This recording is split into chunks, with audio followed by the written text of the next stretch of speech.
we'll be seeing Indian polity questions. The first question is, economic justice as one of the objectives of the Indian Constitution has been provided in which of the following parts? We all know it is part of preamble, as there is an explicit statement which says justice, social, economic, and political. So either option A or B should be the right answer, which contains preamble. But if we see the second half of it, DPSP has many implicit economic justice provisions.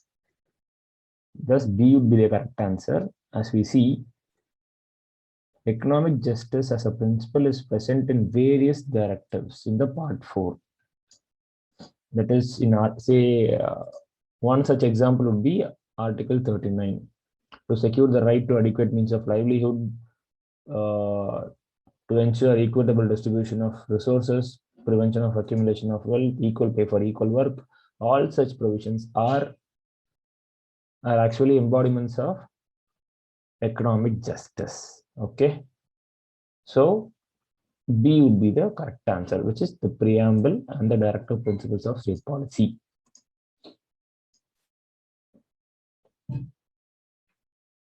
Second question would be, under the Constitution of India, which one of the following is not a fundamental duty? This is a very direct question. We all know the list of fundamental duties in Article 51A. Amongst them, to vote in public elections is not a fundamental duty.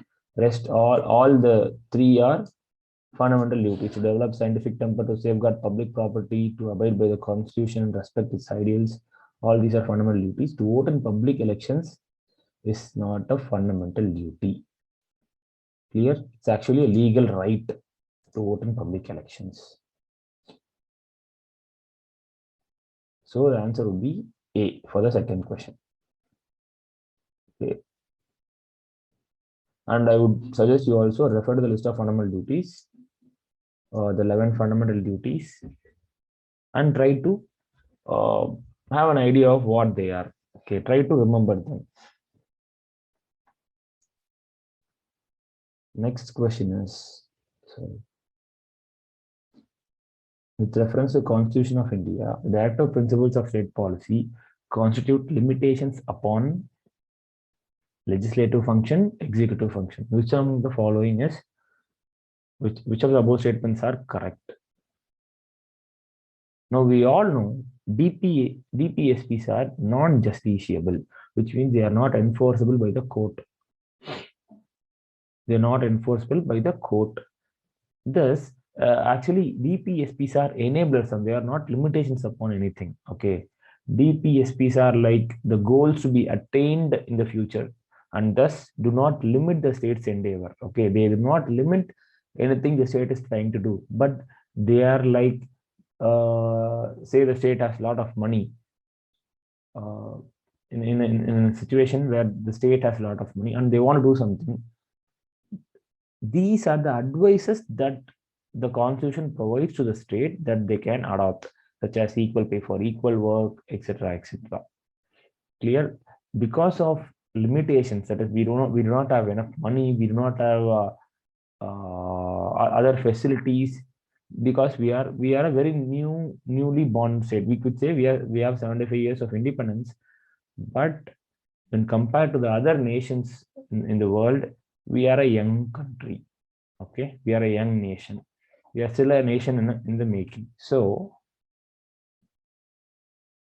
we could not keep the DPSPs as justiciable, so they are kept as non-justiciable. And these are like goals to be attained in the future. Okay, they are not limitations. They are enablers. They are not limitations. Put this in your mind. DPSPs, directive principles of state policies, are enablers and not limitations. Okay, so none of the options are right. Answer is D. Next question, in the context of India, which one of the following is the correct relationship between rights and duties? This was settled in 1980 itself. Since the adoption of Constitution to 1980, there was a lot of cases regarding this. I think this is quite easy. The first one is the right answer. Rights are correlated with duties. The Indian citizens have rights, but not without duties. They also have duties to follow. Okay, the B, C, D do not make sense. The explanation would be the fundamental duties are non-justiciable in India, and the fundamental rights are not absolute and are qualified by certain reasonable restrictions. Okay, we all know there are certain restrictions formatted by the parliament for fundamental rights. So our liberty in India is positive liberty, which means what the state engages actively to ensure our liberty. It is not the absence of restraint. Just absence of restraints is the US form of liberty, the liberty which the West and the US follows. But ours is positive liberty, where the state actively engages with the citizens to ensure their rights are being empowered. Thus, the option A would be the correct answer. In India, both rights and duties are important. Rights are correlated with duties. Okay. Option B is rights are personal and hence independent of society and duties. No, you claim this rights from this society. Okay, you ask for rights from the society. So option B is wrong. See, rights, not duties, are important for advancement of personality of citizen. The statement might look right, but you cannot say not duties. There are certain duties which are important for the advancement of personality of the citizen. Say you are claiming you need rights, but you're not ready to follow the duties. Say you are damaging the environment and public property, which is against the fundamental duty itself. In that way, we cannot ensure such an erratic action can help in advancement for the personality of citizen. You need to follow certain duties also to ensure others' rights are being exercised without any constraint. Okay, so rights and duties both are important in India. Rights are correlated with duties. Remember the statement. The next question will be, which one of the following objectives is not embodied in the preamble to the Constitution of India? So they're asking which among the following is not in the preamble. Okay, which of the following objectives is not in the preamble? So this is primarily about liberty. We all know liberty of thought, expression, belief, faith are all part of preamble. This is the verbatim. Liberty of thought, expression, belief, faith, and worship is part of preamble. Here, economic liberty is not mentioned. Okay, the question is direct from the verbatim. Okay, this is just a copy paste of preamble. Clear? This is very direct question, and we all know economic liberty is not mentioned in the preamble. Okay, these are previous. This I think this was a previous year question. Okay, next one. Which of the following is correct? Fundamental duties are part of original constitution. B, DPSPs are not enforceable by any courts. The options are only A, B, both, and neither. The correct answer is B. Fundamental duties are not part of original constitution.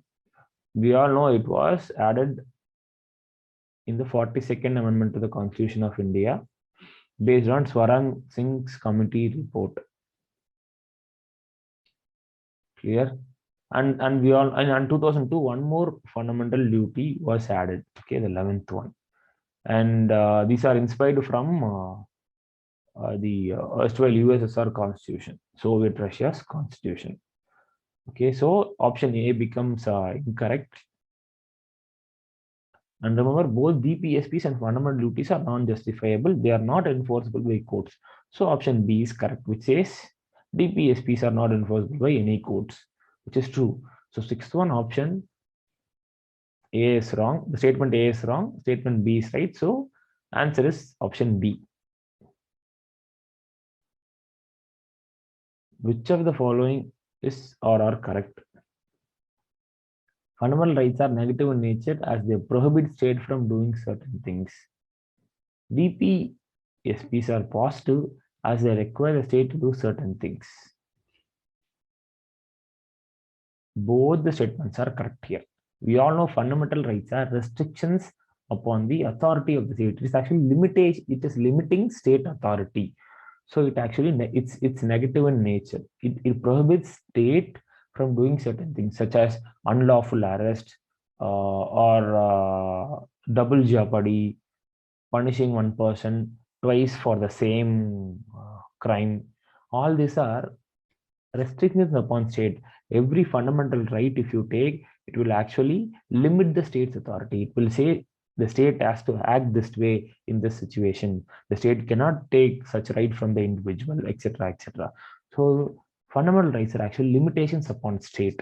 So they are negative in character. If you take DPSP, they are non-justiciable, but the constitution wants the state to implement them. Clear? The DPSPs are actually positive in character because unless the state takes a DPSP and implements it, say it takes DPSP and make it to a fundamental right, or takes DPSP and implements it, they are going to stay there with not of much use. So DPSPs are positive in character because they require the state to act. Only if the state acts, DPSPs will get life. So here both are correct and both are correct statements, both A and B. So C is the correct answer. Okay. Explanation is rights are justified claims against the state, thus places limitations upon the state. Like Article 21 limits the authority of the state from taking away life and liberty of individual as per its wishes. They prohibit the state from doing something that could hurt the individuals. So hence A is correct. But DPSPs are vision for the future. So it actually demands the state to take that and act upon it. These are like the directions given to the future governments by the makers of the constitution. So clear. So both A and B are correct statements. Answer is option C. Next one. The correct statement about DPSP are they are borrowed from Irish Constitution. They are incorporated in Part 5 of Constitution. They seek to provide social and economic base to democracy. This is a very subjective question. Nice question. Answer would be answer A. Okay, we all know it is borrowed from Irish Constitution. It's a direct question from the Lakshmikant. They seek to provide social and economic base to democracy. DPSP stands for social and economic democracy. We all know that. They are incorporated in Part 4 of Constitution, not Part 5. Part 4 is DPSP. Part 4A is fundamental duties. It's a very factual question, easy one. Here's the explanation. Okay, so first one is correct. Third one is true. Because it tries to improve social and economic conditions of the people, such as equal pay for equal work, prevention of accumulation of equitable distribution of resources. All these are socio-economic aspirations of the Indian Constitution. Next would be fundamental duties are inspired from which of the following constitution? I think in the earlier question also we saw this. It is inspired from US. Fundamental duties are inspired from USSR's constitution. It's a very direct question from Lakshmikant. Next, 10th question. In the context of polity, which of the following is most appropriate definition of liberty? This is 2018 civil services question. It's just the same question which was asked in 2018. See, whenever the question says in the context of polity, you should go to your syllabus. Absence of restraints is the American version of liberty. Liberals in US demanded complete absence of state's intervention in their life. That's how the absence of restraint concept came in. But that is not part of the Indian polity, which is your syllabus. Our syllabus is Indian polity. Okay, not the world polity or US constitution. Our syllabus is Indian polity. So whenever they say in the context of polity, you should first primarily think about Indian constitution. If the question if the question is asked, if the question is explicitly asking about US, UK, or other Australia's constitution, then then you should recollect that. But when the question is open like this, you are asked to think in the Indian context. First in the Indian context, then you go outside. So if you see in the Indian context, absence of restraints is actually US concept of liberty. Absence of privileges is not, absence of privileges is about equality only. Clear? Equality, which is one aspect of right. Then you go to opportunity to develop oneself fully. If you see all the fundamental rights in the Indian polity, they are actually trying to help you to create opportunity or to develop you fully, to develop yourself fully. Clear? So option C would be the correct answer. Okay. Protection against tyranny of political rulers. This is a very crude form of fundamental right. I mean the liberty. And again, I'm going back to this absence of privileges. It is actually the most appropriate definition for equality, we could say. But here is question is liberty. Clear? Again, protection against tyranny of political rulers is a crude form of liberty or fundamental right, which was very elementary level, I would say. It's a very basic level. This is when the concept of rights came in, it was actually for tyranny of political, against the tyranny of political rulers. But now if you see, we have evolved into a more mature form of right, where the definition of liberty would aptly be opportunity to develop oneself fully. Clear? In the Indian context, C is the correct answer. That is what I have typed here. Next, 11th one. Which of the following are among the fundamental duties of citizens laid down in the Indian Constitution? So basically, the question is on fundamental duties of the citizens. So we have 4 duties here: to preserve the rich heritage of our composite culture, to protect the weaker sections from social injustice, develop scientific temper and spirit of inquiry, to strive towards excellence in all spheres of individual and collective activity. All of this except option, I mean the statement 2 is the correct answer. We are asking for which are all correct. Then option 1, 3 and statement 1, 3 and 4 is correct. Option C is correct, because 2 is not to protect the weaker section from social injustice is not a fundamental duty of the fellow citizen. Clear? It will become the duty of the state. That's why it is kept in fundamental rights. Article 17, Article 15. Clear?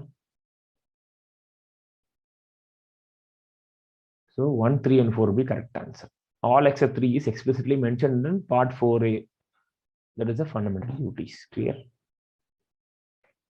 According to Article 1, the territory of India consists of the territory of India. It actually means the land under the control of the state of India. Clear? Whatever the land is under the control of Indian state is actually termed as territory of India. The term Union of India has a different meaning. Union of India is a political entity where all the states of India are part of it. Okay, Union of India represents the government, the state. Territory of India represents the land owned by the state of India. Here, all the territories of the states, territory of union, the union territories, the land of the union territories, territory that may be acquired by the government in any time in the future. So all these are actually part of the territory of India. Thus, option D would be the correct answer. All these 3 are Territories of the state. See, as I told you, territory of the state includes the states in existence at present, plus union territories, plus territories that may be acquired by the government of India at any time. But the entity union of states represents the state of India itself. Okay. Make sure you don't make mistake when they're asked. Why constitutional makers? Next question: why constitutional makers refrain from giving teeth to DPS? This, I think we also discussed this earlier. Why DPSPs were not made justiciable by the courts for lack of sufficient financial resources. Yes, India was a poor country when the constitution was adopted. So lack of sufficient financial resources is the presence of vast diversity and backwardness. Okay, there was huge diversity and backwardness. Yes, that is also a reason it will possess tremendous burden to the newborn state, which among the following is which among the above is true. All these three are correct answers. Lack of sufficient funds, tremendous burden, vast diversity and backwardness. Clear? All the above. You can refer DPSP in the Lakshmikant.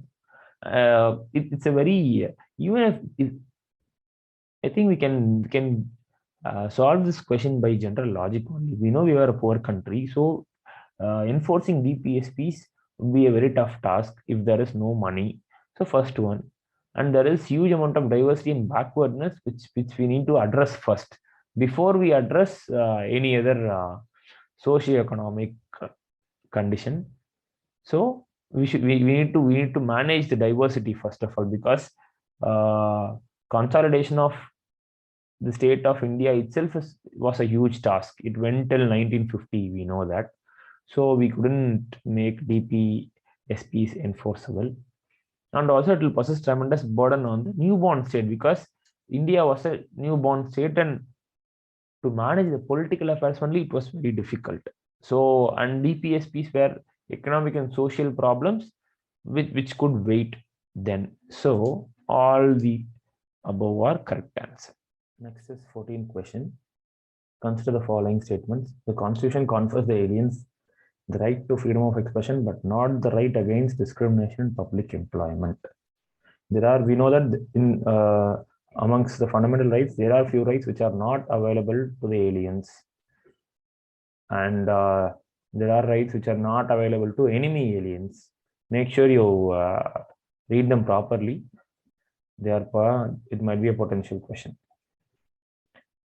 So the first statement of the Constitution confers the aliens the right to freedom of expression, but not the right against discrimination in public employment, is actually wrong. The aliens do not enjoy the right to freedom of expression in India. Okay, say a foreigner wants to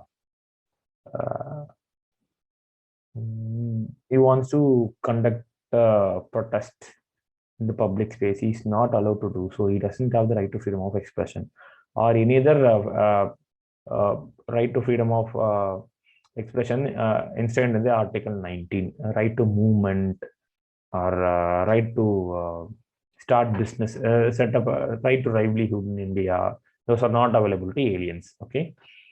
The second statement,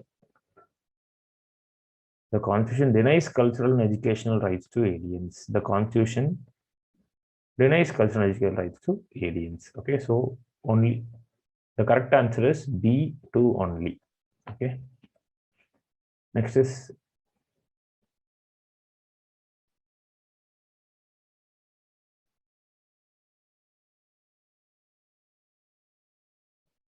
Next is 15th one. The first linguistic state in India. It's a very direct question. We all know it was the Andhra state, right? Option B. We know Potti Sriramulu, who led a fast and to death in demand of creation of a state based on a state for the Telugu speaking people. Okay. And after his demise, the Andhra state was carved out. Okay. It was the first state based on language. 16th one. In the context of polity, which of the following elements are embodiments of rule of law? So basically, they're asking, the question is, it will be easy if you know what is rule of law exactly. Okay. Clear, publicized, and stable laws. Second one, accountability of both public and private actors under the law. Accessible process of legislation. Accessible and impartial dispute resolution. Okay. The correct answer would be D, all of the above. Because as I say, the rule of law implies law is supreme in that area. So in India, rule of law implies law of the land is supreme. Our law of the land is the constitution, which is the source of all laws also. So constitution is supreme in India. Likewise, rule of law implies law of the land is supreme. That accountability of public, private actors, transparent policy making, impartiality before the law should be impartial law. And the law should be clear and not frequently changing, because then if the laws are frequently changing, the people would feel uncertain about living in that area, because nothing will be permanent there, because laws are changing. So laws should not change frequently. Okay. And in case laws are violated, there should be an impartial forum to ensure justice is done. Okay, justice and such justice should be affordable, accessible, available. And rule of law also reduces subjectivity, because laws are usually objective in nature. They are more clear than the human beings themselves. If you ask me, say I'm the judge, and if there is no law, and you ask me, you bring a murder case before me, and you ask me whether this person should be punished or not, it is very uncertain that you all can guess what I'm going to say. Okay, but if there is a law, if the law says, say there is IPC, we have a section for murder there. If the law says, if the murder is so and so, if it's cognizable, if there are so and so evidences based on criminal procedure code, it is more certain that that person would be punished. So rule of law reduces subjectivity. Okay.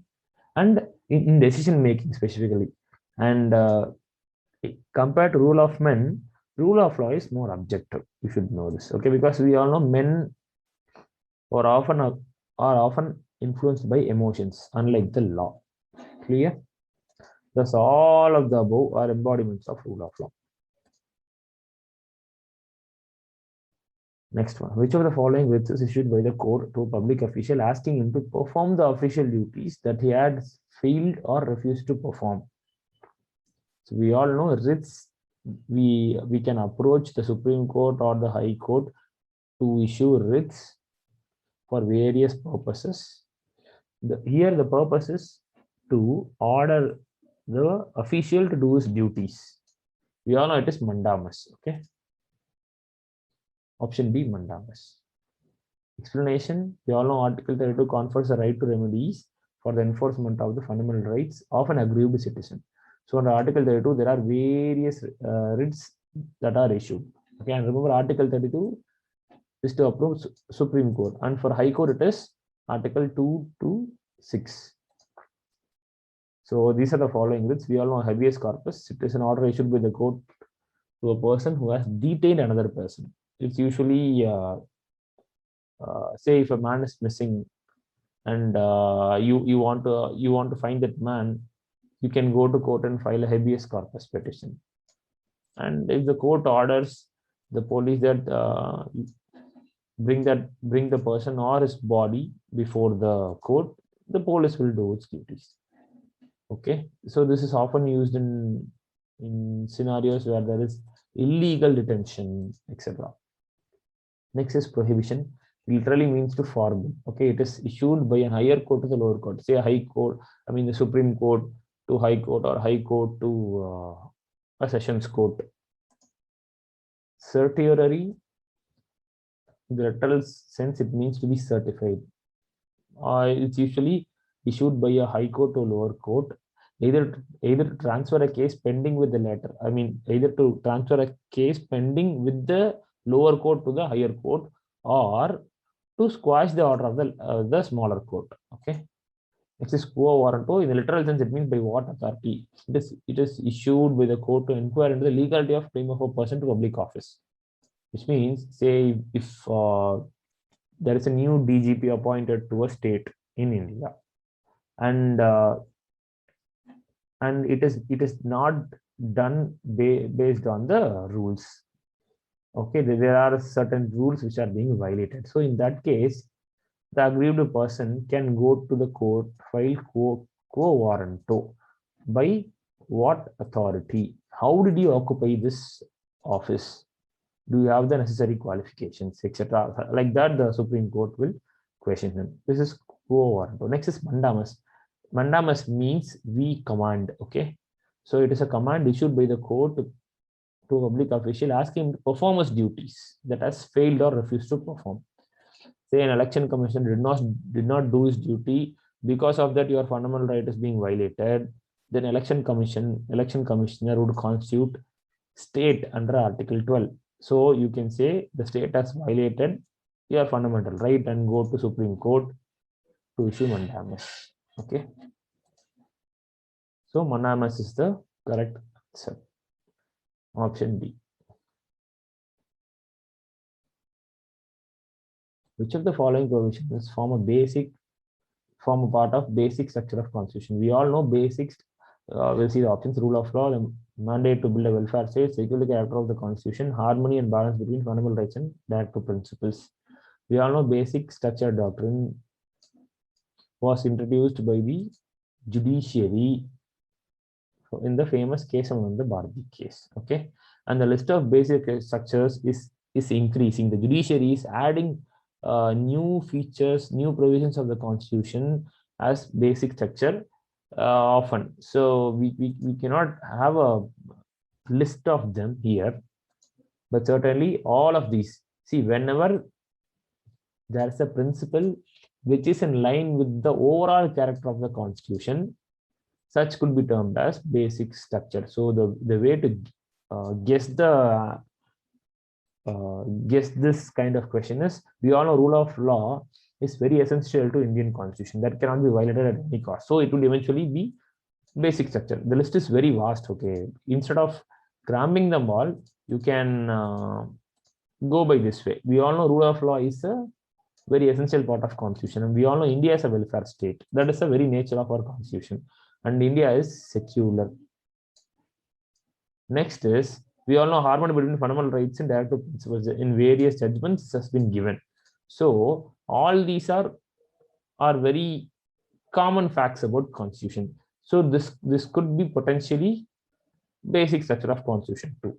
So if you didn't know the answer of this, you didn't know the list of basic structure of constitution, the best way to go by is like this. If it's a very common feature of constitution, it would have been already made as a basic structure of constitution by the judiciary. This is the idea. Okay, so answer D.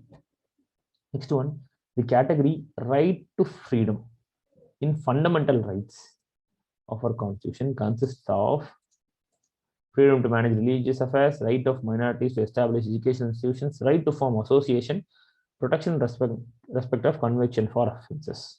Right to form association, Article 19, protection and respect of conviction for offences. Freedom to manage religious affairs, we know this is a religious right. Right of minority to establish education institutions is not actually right to freedom. So we'll see the explanation. The correct answer B, 3 and 4 only.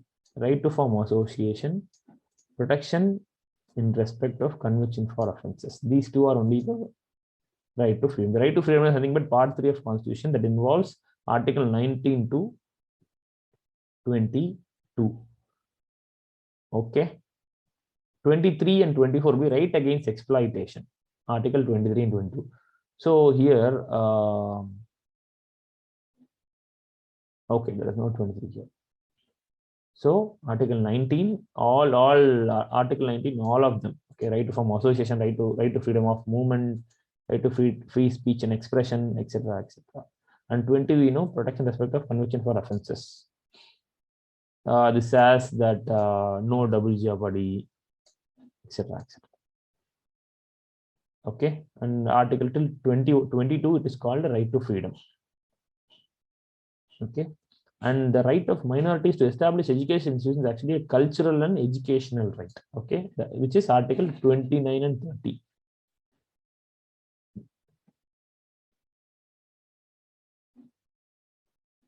Freedom to manage religious affairs would come under religious right, right to religion, article 25 to 28.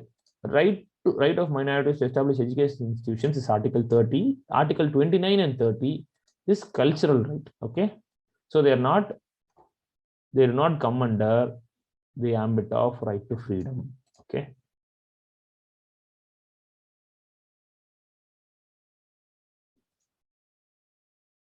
Next is question number 20. Which among the following writs is known as bulwark of individual liberty against arbitrary detention?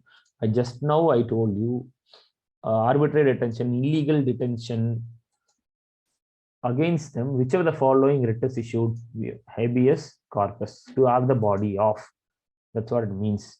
So when I am illegally being detained by somebody, and one of my friend finds out and he goes and appeals in the court for a writ petition, the court issues habeas corpus. So what is happening here? My liberty was curtailed illegally, unlawfully by someone, and this habeas corpus petition, the habeas corpus petition helped me to escape from that issue. So it helped me, it actually gave me liberty. So which means it is the bulwark of individual liberty. Habeas corpus is the correct answer. Okay, we all know mandamus is for ordering a government servant to do his duties. Prohibition, quo warranto, to questioning the occupation of office. Prohibition is issued by a higher court to a lower court. So the only option correct is habeas corpus. Okay.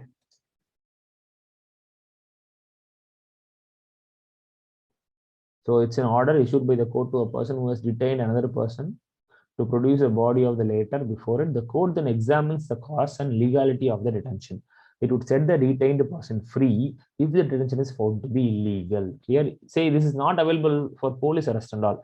If it is done by FIR and it is done legally, then habeas corpus petition you cannot put.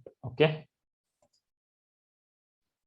If it is found to be illegal, then the person will be released. If it is legal, then the court would again order to have him detained. Okay, so this writ is called as bulwark of Indian liberty. Individual liberty. I'm sorry. Which among the following statements are incorrect? Next one, 21st question. Which among the following statements are incorrect? Article 29 grants protection only to linguistic minorities and not to religious minorities. Is it right? No, actually, Article 29 talks about group of people, okay, section of people. So we'll come to that again. Article 30, all minorities, whether based on religion or language, shall have the right under Article 30. Article 20 is protection of dialects, culture, etc. Article 30 is right to establish minority educational institutions. So Article 29 doesn't protect only linguistic minorities. So we'll go for the explanation. First statement. The question is about incorrect option. We all know the first one is wrong and the second one is right. Article 29 grants protection to both religious minorities as well as linguistic minorities. Thus, first one is incorrect. Okay. Supreme Court held that the scope of this article is not necessarily restricted to minorities only. It is as it is commonly assumed to be. This is because the use of the word section of citizens.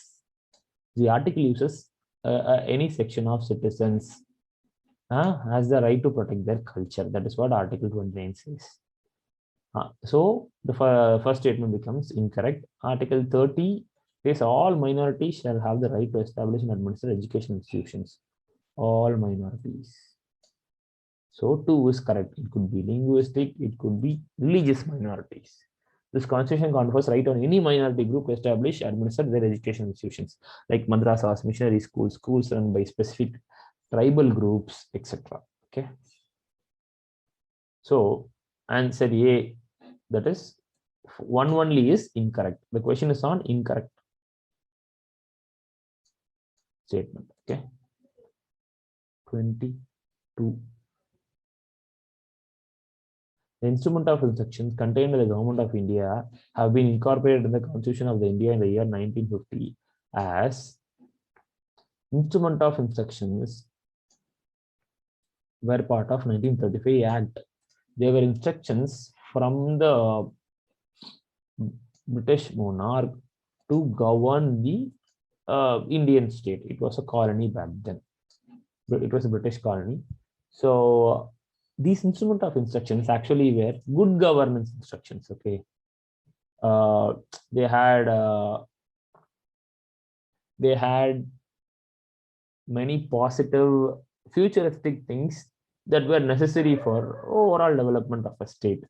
These were later incorporated as directive principles of state policy. As we know, even the DPSPs are very modern, such as equal pay for equal work, equal pay across genders, prevention of accumulation of wealth, and other everything in the directive principle is aspiring for a overall socio-economic development of the state and the citizens of India. Actually, the instrument of instructions were good governance instructions. They were very, very good in nature. They were later incorporated as DPSP. So option C is right. It's a very direct question. Okay. And similarly, objectives resolution was adopted as preamble. Okay. Objectives resolution were taken up in the first sitting of the Constituent Assembly. There, the objectives resolution was passed by Nehru, and they later became preamble. Okay. Jawaharlal Nehru, by the way. 23. Which among the following constitutes a provision under right to freedom of religion? So, right to freedom of religion, we know Article 25 to 28. Right of minorities to establish and administer cultural education institutions. Just now we saw right of minorities to establish and administer cultural and education, cultural and education institutions are Article 20, Article 30, which is a cultural right. Okay, minorities and cultural educational right. Freedom to manage religious affairs is Article 25. Yes, it is part of right to freedom. Freedom from payment of taxes or promotion of any particular religion. Yes, Article 27. That is also part of protection of language, script, culture of religious minorities. This will come under protection of language, script is overall culture, not only religion. This is Article 29. So select the correct answer. Right of minor 1 and 4 will not come. 2 and 3 is the correct answer. So answer A. Okay. Because protection of language, as I said, is under Article 29, and right of minorities to establish administer cultural education institution is under Article 30. So 1 and 4 are incorrect. Right to freedom of religion is 25, 26, 27, 28, 4 articles. Remember them. Okay. So these are those 4 articles. Okay. Then 24. Consider the following statements about directive principles of state policy. They denote the ideals that the state should keep in mind while formulating policies and enacting laws. They are the constitutional instructions or recommendations to the state in legislative, judiciary, and executive matters. Both are correct. Okay. How the phrase directive principles of state policy denotes that the ideals that the state should keep in mind while formulating policies and enacting laws. We all know these are the future objectives. Oh, I'm sorry. These are the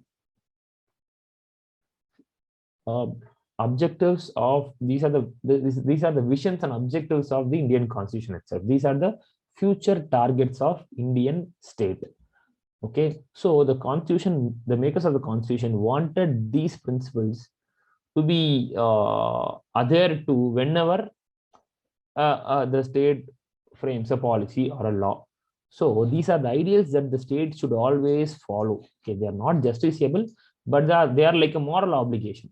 The makers of the constitution have put this to ensure a moral obligation from the future governments. Okay, so these are the ideals that the state should keep in mind. One is correct, and they are constitutional instructions to all legislative, executive, judiciary, and administrative matters. You might think the judiciary is not explicitly mentioned, but if you see Article 50, it says to separate judiciary from the executive in the public services of the state. Indirectly, BPSP also has a provision which says which is looking for a reform in the judiciary also, such as separation of judiciary and executive. Okay, it also has an objective for the judiciary too. Most of us won't consider judiciary. We'll see only legislative and executive matters, but judiciary, yes. Okay, and administrative matters, yes. Legislative, executive, administrative, judiciary matters. The DPSP has some provisions regarding it. Next is 25. Under the Constitution, the following statements. Under the Constitution, the judiciary is not granted with power to censor speech. Article 19 stipulates that the freedom of speech can be restricted only by a valid law, that is, law enacted by Parliament. The first one is wrong. I'll say how.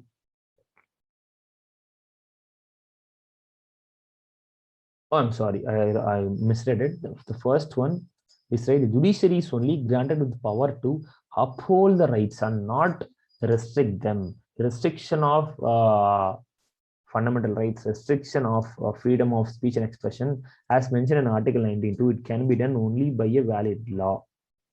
Clear? So if 2 is right, 1 should also be right, because judiciary is not granted with such rights. Article 19 explicitly mentions that only a law made in the Parliament can restrict the freedom of speech. So judiciary cannot do it. Okay, that's the explanation for this. The role of judiciary is to act as a check and balance to the excess of the executive and legislature. It does so by defending the rights of the citizens. Who will usually impinge the rights of the citizens? The state itself. The state is at times going to accumulate more authority, thus reducing the rights of the citizens. The judiciary will intervene at that point and say the rights cannot be curtailed by the state. Thus, it will ensure more and more rights to citizens. The judiciary is there as a check and balance to the executive and the legislature, not to the citizens. Judiciary is there to help the citizens from the tyranny of the state. Remember this. So the first statement is right. The judiciary is not granted with power to censor speech. It can only uphold the rights. Okay, it is only going to defend the rights of the citizens, not to abrogate it. And Article 19.2, this is a verbatim. It says freedom of speech can be restricted only by a valid law that is enacted by Parliament. So both the statements are right. Question 25, answer C. Okay. Article 19 has reasonable restrictions, as we just saw, and such restrictions can be made only by parliamentary law. Okay. Okay. So remember, the judiciary is granted the power to defend and uphold the rights of people. And one such right is the freedom of speech. It is not there to restrict your right. It is there to defend your right. It is your friend. It is going to defend your rights. 26th question. Power of judicial review provided in the US Constitution. See, now the question says, it explicitly says US Constitution. Now you should not think what is judicial review in Indian polity, because it is explicitly mentioned there. In US Constitution, is exercised on based on which principles? Procedure established by law is followed in Indian context. It is also derived from the UK polity, UK's parliament. Arbitration, no. Natural justice, no. These are all old concepts. Arbitration is an emerging one, but not in criminal cases.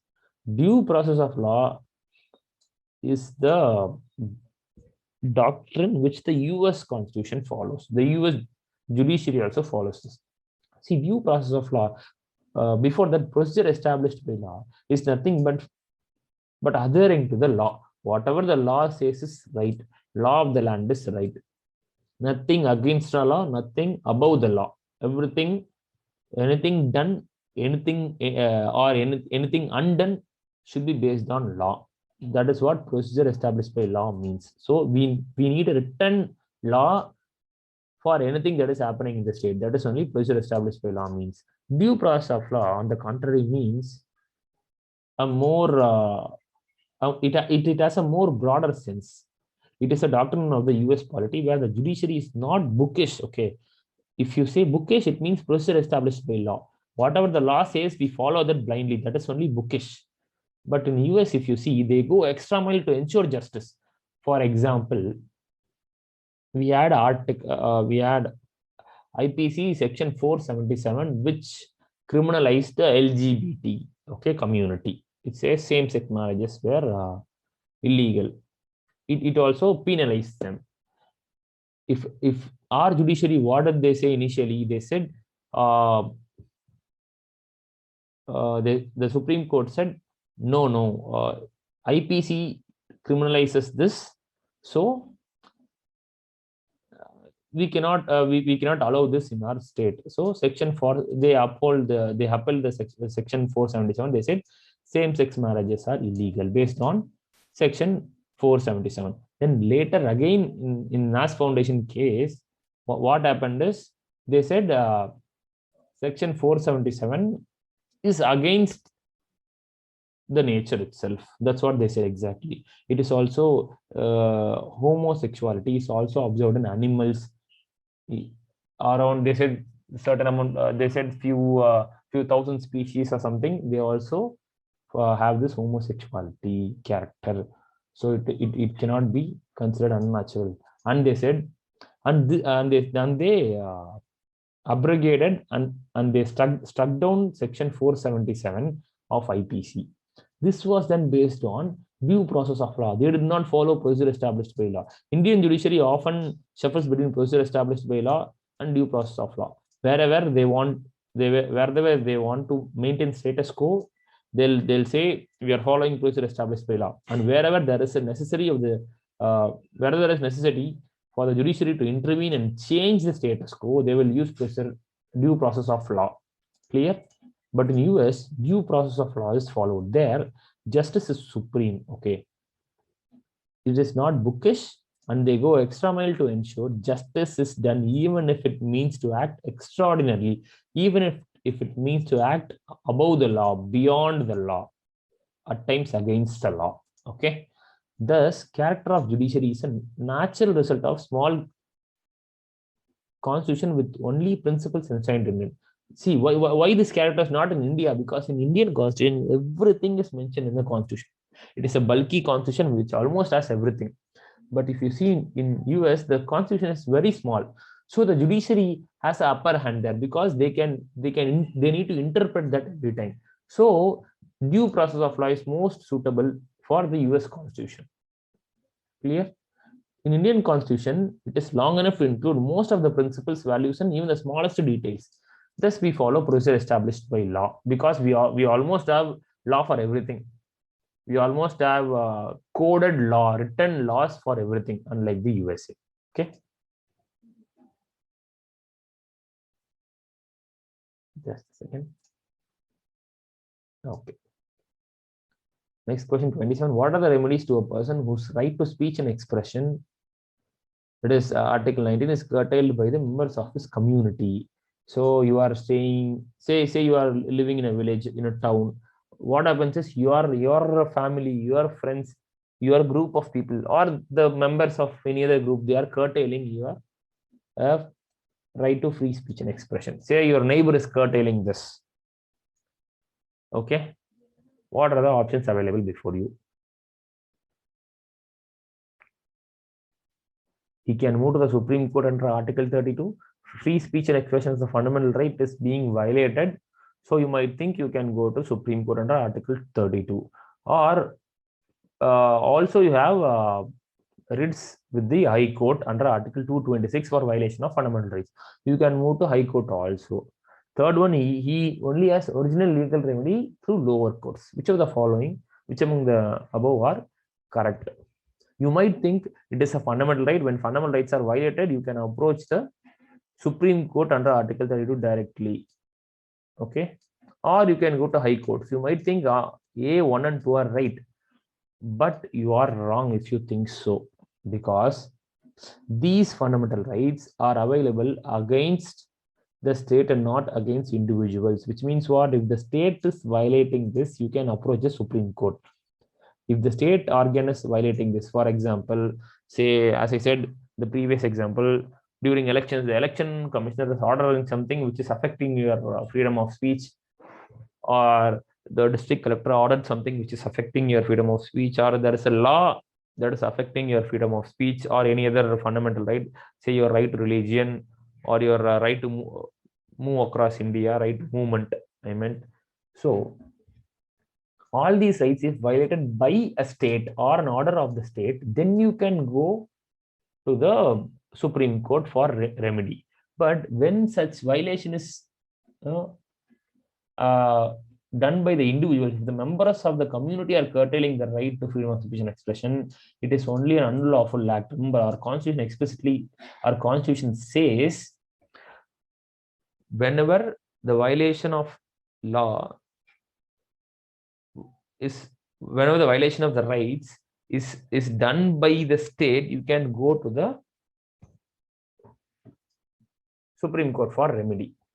Clear? And remember, this right to freedom of speech and expression is actually available only against this state and not against individuals.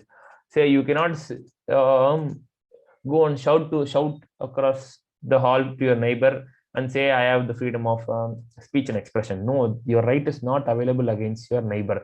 That right is available only against the state. Article 19 is that right is available only against the state and not individuals. Okay, so if the members of the community are curtailing it, it's actually not a fundamental right violation at all. It is a fundamental right to you, but it is available against only the state. So when it is done by a group of people, you have only legal remedy to it. Okay, so you can go to the police station and file a complaint. That is what you can do. You cannot go to court. Okay, but there are few rights which are available against individuals also. Okay, if for example, untouchability and etc., there are across the spectrum of rights, there are few which are available against the state, and there are few which are available, I would say all of them are available against the state, but there are only few which are available against the individuals. Okay, so whenever the rights against the state are violated, then you can go to Supreme Court or High Court under Article 32 and 226 respectively. But the right, if the rights are not available against the individuals and they are being violated by a fellow individual, then you cannot go to court. There is only legal remedy to it. Okay, why this was made? Because the constitutional makers thought that this, if this was not done, it would increase the burden and number of litigations in the judiciary. Every day there would be fundamental right violation cases in the Supreme Court, which is not an advisable thing. So that is why they kept it as legal issue. Okay, but the same thing, if this curtailment of right to freedom of speech and expression is by state or its organs, if the state is doing this, then there is constitutional remedy under Article 32 and Article 26 for Supreme Court and High Court respectively. Clear? Say right to equality, Article 14, right to life and personal liberty are all available only against the state. Remember this. Okay, if there is a murder, that doesn't mean it is violation of constitution, because right to life and liberty is Article 21 available to you is only against the state and not against other individuals.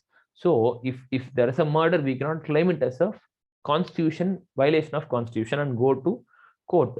It is only a legal issue. It is only a legal wrong. Okay, and I would suggest you to study the part 3, that's fundamental rights, carefully, because if you take Article 14 is not available against individuals. You cannot say I have two friends, I'm treating one I am treating them impartially. I'm preferring one individual than the other. I'm giving most of my benefits to one individual than the other. You cannot, the aggrieved person cannot go to court and say he's treating me unequally. No, that is not the way, because these rights are available only against the state. The state organs won't treat you in a partial way. They are supposed to be impartial. But if I prefer one individual over the other. I'm a human being. I have choices to make. That is allowed in India. Clear?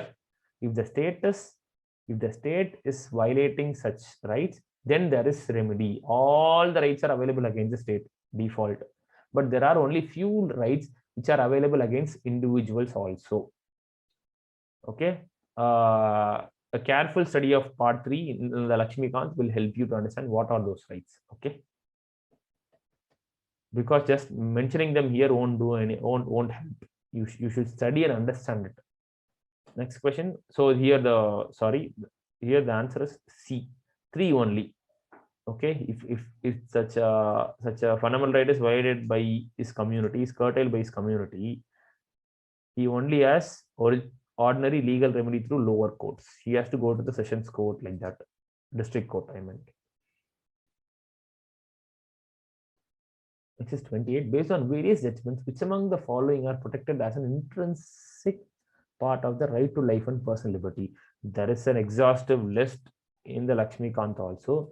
Based on various judgments, these rights are inferred in Article 21. The options given are live-in relationships, right to privacy, a right to electricity. This live-in relationships actually means right to live in relationship. Okay, sorry, I missed that. Right to live in relationship. Do I have the right to live in relationship with another without marrying? I can live with someone. Yes, that's the question. Is the correct answer is all the above. All right to live in relationship, right to privacy, right to electricity. All these are part of Article 21. That is right to life and personal liberty. Okay, of fundamental right. Explanation: these are called inferred rights. Rights that are not explicitly mentioned in the Constitution, but without these, there cannot be holistic human development. Okay, without this, the article right to life and liberty would become meaningless. Okay, so who is doing this? The judiciary is doing this in various judgments. Judiciary is inferring this through various judgments, such as in Puttaswamy versus Union of India case, right to privacy was considered a fundamental right under Article 21 only. Okay, like that, there is a list: right to live with human dignity, right to decent environment. You need not remember the cases; they are not necessary. But just remember, just have a look. All these rights are intrinsically. All these rights are inherent in Article 21. Without these rights,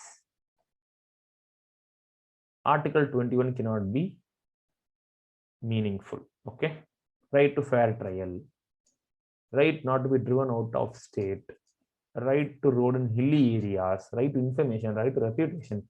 All these are part of Article 21. Clear? See, it's a long list, right? 35. As of now, as of 2009, I think 2019 or 2020, 35 inherent explicit statements were given by judiciary. Okay. Next is question number 29. Consider the following statements and identify the incorrect statement. They want incorrect statements. Fundamental duties were not present in the original constitution. Yes, they were not present in the original constitution. So this is a correct statement. All fundamental rights, all fundamental duties were added by 42nd Constitution Amendment Act 1976. Fundamental duties were introduced after recommendation of Forensic Committee. C, statement C is right. Fundamental duties are confined to only citizens and not to foreigners. Yes, fundamental duties are only for citizens. Okay. Option B, all fundamental rights. This is wrong. In 2002, they added one more fundamental duty. Fundamental duties were not part of original constitution. The fundamental duties were added as part 4A of constitution under Article 51A. Okay, in part 4A, there is only one article, which is 51A, which contains 11 fundamental duties. Okay, which 10 were added in 42nd Amendment Act based on Swaraj Singh's committee report. This was inspired from USSR Constitution. Okay, in an Article 51A, K was added in, which is to provide opportunities for education to his child or ward between age of 6 and 14 years has made a fundamental duty. This was added in 2002 only. Okay, so all statements except B are correct. 30th one, settlement of boundary disputes between India and other country which does not involve cession. Cession is giving away land, giving away any part of territory of India to other entity, other country. Okay. So, settlement of boundary disputes which does not involve any cession requires executive order alone. Okay. The Kachativu Island between India and Sri Lanka was settled through an executive order. Clear? It was stated that it does not involve any cession, and it was actually a land boundary dispute, border dispute. Okay. The Supreme Court in 1969 ruled that settlement of a boundary dispute between India and any country does not require constitutional amendment. Clear? If you are giving away land, then it means cession of a part of India that involves constitutional amendment. Okay, you are giving away Indian land to somebody else. Best would be 100th constitutional amendment, settlement of Exchange of Enclaves Act between India and Bangladesh. We exchanged enclaves with Bangladesh. They gave us land. We also gave them land, which would then to make those areas more homogeneous with the surroundings. Okay, the Bangladeshi enclaves were present in India. Indian enclaves were present in Bangladesh. We exchanged it. That involves cession. Some amount of land of India was given to Bangladesh. Okay, that involves cession. So it was done through Constitutional Amendment Act. Clear? Berubari versus Union of India case. This is in 1960. This is where the judiciary held that whenever there is cession of land, it requires constitutional amendment. So based on this, exchange of enclaves was done with Bangladesh in 2015. Okay, 100th Constitution Amendment Act. The later in 1969, Supreme Court ruled that if there is a boundary dispute, okay, and it does not involve a cession of land, then it does not require constitutional amendment. The government of the day can decide upon it based on a executive order. Clear? So in the Kachativu issue also, the government said that it does not involve cession of land. The area, the Kachativu Island, is a disputed territory. We do not own it. The Sri Lankan government also doesn't own it. So nobody owns it, but there is a dispute on who is going to own it later. Okay, it is like we both occupying the same land and fighting for it. The government said it is a disputed territory and we do not, it doesn't involve cession. So it gave away Kachativu Island to Sri Lanka by an executive order itself. So question number 31. Consider the following statements about constitutional government. So which of the following are in line with the principles of constitutional government? Okay. First one, it is one where the constitution is the basis of public authority. True, this is nothing but the definition of constitutional government itself. It is one where the government has specific tenure. It is a form of limited government. It is one where restrictions are placed on the authority of the state.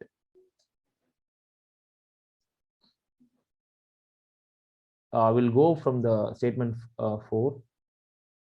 It is one where restrictions are placed on the authority of the state. Constitution, what is constitution? It places some restrictions on the authority of the state. Okay, so statement 4 should be right. The correct answer is C. All are correct. Okay, we all know constitution limits. Limited government means the authority of the government is limited. Okay, the government cannot interfere in every form of my life. I have, say, I'm a citizen in India. The Indian government cannot decide what I'm doing in my personal life. I have choices to make. I have a personal life to enjoy. The government cannot intervene there. Okay, only in the public matters, only in the political issues, government will manage.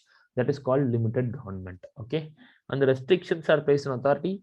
Constitution places restrictions on the state. The state is bound to act based on constitution. Thus, that itself is a restriction. So fourth one is right. The government has a specific tenure in, yes, that is also correct. It is one where constitution is the basis of public authority. That is also correct. All are correct. Okay. You might think it is one where the government has specific tenure.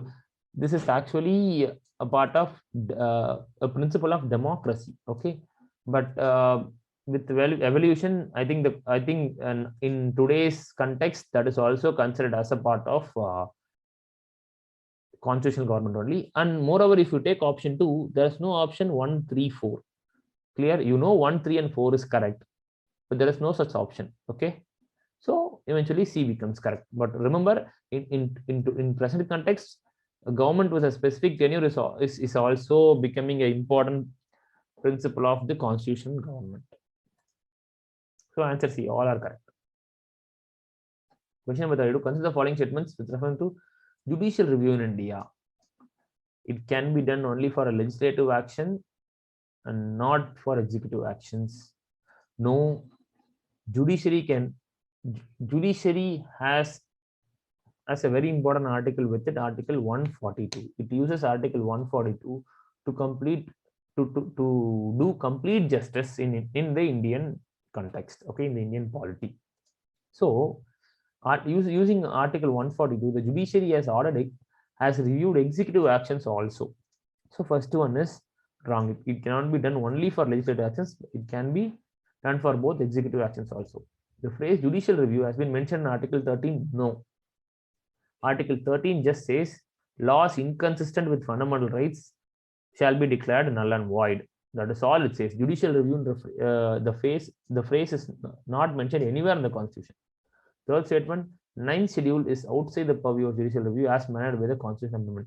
The Constitutional Amendment mandated the 9th schedule to be outside the purview of judicial review. But in later judgments, judiciary struck down that also. Okay. None of the above statements are correct actually. All are wrong. Because judicial review will go to the explanation. The phrase judicial review is not mentioned anywhere in the Constitution. So 2 is incorrect. The judicial review is an inherent feature of Constitution. How, as I said, Article 142 confers enormous authority, enormous powers and authority to the judiciary. Using that, the judiciary has been reviewing many actions, be it executive, administrative, judiciary, legislative, they are reviewing every actions. So one is incorrect. The 9th schedule was created for the purpose of keeping the certain laws outside the purview of judiciary. But the famous I.R. Coelho case, since then, judiciary has reviewed the constitutional amendments also. So using that, it said the constitutional amendment which created Schedule 9 to keep that Schedule 9 outside the purview of judiciary itself is not just. It said judiciary will review the constitutional amendments also. Thus, judiciary will review the Schedule 9 also. Okay, so 3 is also incorrect. All are incorrect here. Next question, 33. A Pakistan citizen residing in India can claim right to move freely throughout the territory of India. No, article right to freedom of movement is not given to foreigners. Article 1 is wrong. That's why if you see, the district SP is actually responsible for tracking the foreigners in their district. Say if a foreigner comes to India, if a foreigner lands in Chennai, there are facilities in the airport, and is also which requires him to register with the district authority. Say he's going to stay here for a while. He's not a tourist. He's going to stay here for a while. He's going to go to some other district. He's going to go to Kerala. He's going to go to Bangalore. Then from Chennai to Bangalore, if he's going to Bangalore, he is required to inform it to the district superintendent of police of Bangalore city. Okay, there will be commissioner if it's an urban area. So the SP of the districts are required to know or maintain a record that who are all the foreigners who are entering their district. Okay, and so the foreigners are not allowed to move freely throughout the territory of India. Okay, they have restrictions there. They are not allowed. Okay, they need permission. Equality before law and equal protection of laws. Right to equality is available to foreigners also. So 2 is correct. Prohibition of discrimination on the grounds of religion, race, caste, and sex. This right is not available to the foreigners. Okay. Elementary education, yes, in a judgment, the judiciary said the foreigners shall be given right to elementary education. So answer is B, 214. Okay. The foreigners enjoy right to equality. Article 14 is available to foreigners also. Elementary education, the right is available to foreigners also or their children. Okay. 1 and 3, that is move freely throughout the territory of India, and prohibition of discrimination is not allowed, is not available to the foreigners. Okay, the 19 is available only to citizens. Article 15 is available to citizens only. Article 14 and Article 21A is available both citizens and foreigners. Okay, the two here, right to elementary education. Okay, not the entire Article 20. Right to elementary education only. This was said in a statement by the judiciary. So it is not mentioned in Article 21A explicitly. Okay, it is not mentioned in Constitution. It was done by a judicial judgment. Question number 34. Consider the following rights of citizens: right to free legal aid, right to equal pay for equal work, right to establish and maintain institutions for religious and charitable purposes, right against forced labor. Which of the following above are non-justiciable? That's the question. Okay, so we know fundamental rights are justiciable. DPSP's preamble is non-justiciable. So they're asking, indirectly they're asking which of the following are not fundamental rights, which of the following are non-justiciable. Okay. The first two statements are part of BPSP, which are non-justiciable. Rest are all part of fundamental rights. These are very direct. We know right of free legal aid is Article 39B.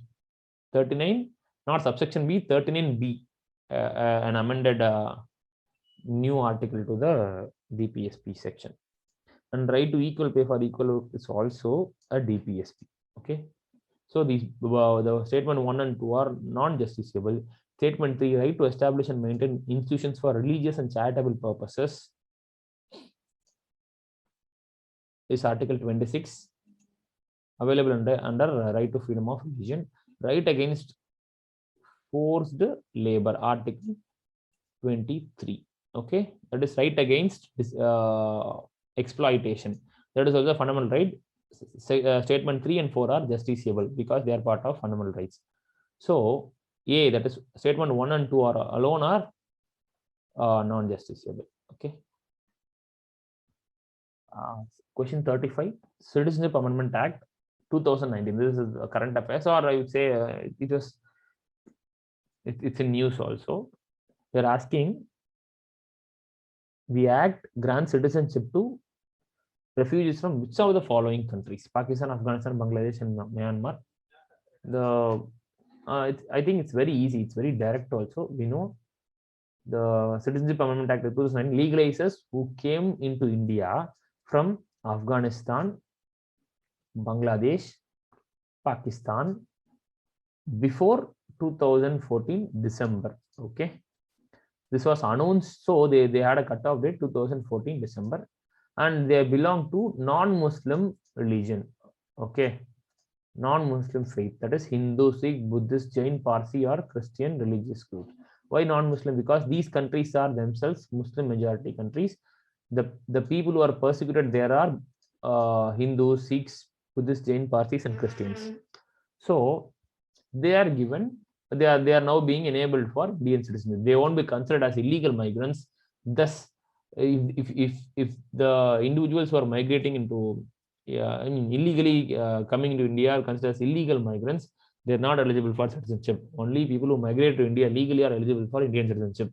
These people, these religious people from these religious communities from this three country, Pakistan, Bangladesh, and Afghanistan are who arrived on or before 14th 2014 December 31st are not considered illegal migrants. Thus, they would be eligible for citizenship. Okay. Next question. Preamble is inspired from Bill of Rights of USA, British Preamble, 1935 Act of India. None of the above. Sorry, it's a typing mistake. Answer is none of the above. Why? Because the preamble, as I told you, was inspired from the objectives resolution of the Constituent Assembly on the first sitting of it. Okay, on the first meeting, they had an objectives resolution, which is a resolution for the objectives of India. What are going to be the objectives of Indian polity, Indian government? That contain India is going to be a democracy, justice is justice, equality, liberty. India would be a sovereign nation. All these are the characters of the nation in the making during the Constituent Assembly. All these became the preamble later. Okay. Even though US had this, US had a preamble, we were the our preamble was inspired from the objectives resolution. Okay. Question number 37. Which of the following about preamble is correct? Preamble is not a source of power for legislature. Yes, preamble is not justiciable. It is not a source of power for legislature also. Preamble is not prohibition upon powers of legislature. Yes, preamble is not justiciable. So it cannot restrict anything or anybody. Clear? It is just a, it is like an ID card. Okay, it tells what Indian Constitution is going to be, how India is going to be in the future, what are the objectives of India, democracy, sovereignty, justice as a supreme value in Indian polity, liberty. Clear? And India would be a republic state. All these are objectives of India. Okay. Character, and which eventually became the characters of India later. These are not source of power for legislature. This is not a prohibition. Okay. Question number 38. Factors that were considered to be responsible for the Constitution to be longest in the world. This is very easy. We all know Indian geographical factors. We have a very diversified geography in India, which eventually created diversified culture. So diversified culture means diversified governance, such as every state, every village has a different governing unit. Before the, I'm talking about before the adoption of Constitution. So all such has to be adopted in the Constitution. So geographical factors gave cultural diversity. So first and second statement are right. So eventually the Constitution became bigger. Detailed provisions in each article. Unlike US Constitution, which is the shortest, they have very simple statements. But what happens is simple statements are often interpretable. We can interpret them in many ways, though thus they become very subjective. Okay, say pursuit of happiness is a fundamental right in the USA, but judiciary has interpreted in many ways, because happiness could mean anything for anybody, right? But unlike that, unlike the Constitution of USA, Indian Constitution has very detailed provisions. The fundamental rights are very objective. They are not subjective. They are very, very detailed, thus reducing any confusion in the future. Okay. So all the